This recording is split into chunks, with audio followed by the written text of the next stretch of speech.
Сар шинийн баяр дөхөж иргэдийн худалдаа авалт өндөр байгаа энэ үеийг ашиглан хуурамч хаяг шошготой хугацаанд дууссан бүтээгдэхүүн худалдах зөрчил илэрх болжээ.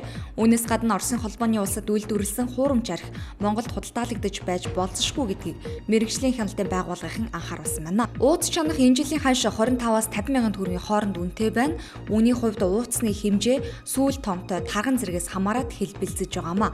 Дунд цэцэргийн хэмжээтэй ууцыг ихэвчлэн 30-аас 35 мянган төгрөгөөр чанаж үйлчилж байна. Харин өвчүүг 30-аас 60 мянган төгрөгийн хооронд чанж байна. Монголын үндэсний бүхий холбооноос сар шинийн баярт зориулсан бүхий баяр цуврал барилдааныг зохион байгуулсан Монголын бүхий өргөөнд зүүн хүрээ дашчойлон хийдийн нэрмжит Майдар бурхны авшиг түгээх аймаг цэргийн цолтой болон залуу 256 бүхий барилдаан болж Сүхбаатар аймгийн Онгон сумын Харьяат Алдар спорт хороо Ингүүтал компани бүх аймгийн хурц Арслан Мөнгөн Баатар төрүүлж Архангай аймгийн Цэнхэр сумын Харьяат Хилчин спорт хорооны бүх аймгийн Арслан Баатарч үзүүлжээ. Францын нийслэл Парис хотноо болж байгаа жуудо бүхийн их дуулах тэмцээний эмэгтэйчүүдийн 48 кг-ын жинд гавьяат тамирчин уран цэцэг Казахстаны нэрийн өмнөөс барилдаж байгаа отгон цэцэг нар аваргын төлөө барилдахаар үлдээд байсан. Тэгвэл шигшээ барилдаанд отгон цэцэг өрсөлдөгчөө Юко үнэлгээгээр ялж их дуулагт төрүүлжээ. Нийслэлийн нийтийн тээврийн газраас өгч байгаа мэдээллээр сар шинийн өдрүүд буюу 2 дугаар сарын 9-өөс 11-ний өдрүүдэд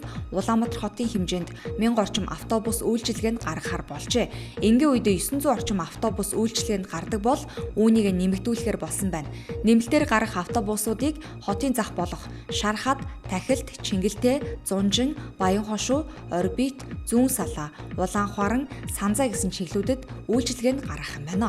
Өнөөдөр засгийн газар ээлжид хуралдаанаа энэ өдөр 10 цагт эхлүүлж 10 орчим асуудлыг хилцэнэ. Үүнд авто замын засвар арчилтын ажлын санхүүжилтийг шийдвэрлэхийн зэрэгцээ, үндсэн хуулийн цэцэд маргаан хянан шийдвэрлэх ажиллагааны тухай хуульд өөрчлөлт оруулах тухай хуулийн төслийг хэлэлцэн санал дүгнэлт гаргах юм байна. Энэ төслийг улсын хурлын гишүүн Төвдөнд орж санаачилжээ. Тайванд бям гарагийн өглөө газар хөдлөлтний улмаас 2 хүн амиа алдаж 31 иргэн эмнэлэгт хүргэгдсэн тухай мэдээлэл хүргэсэн.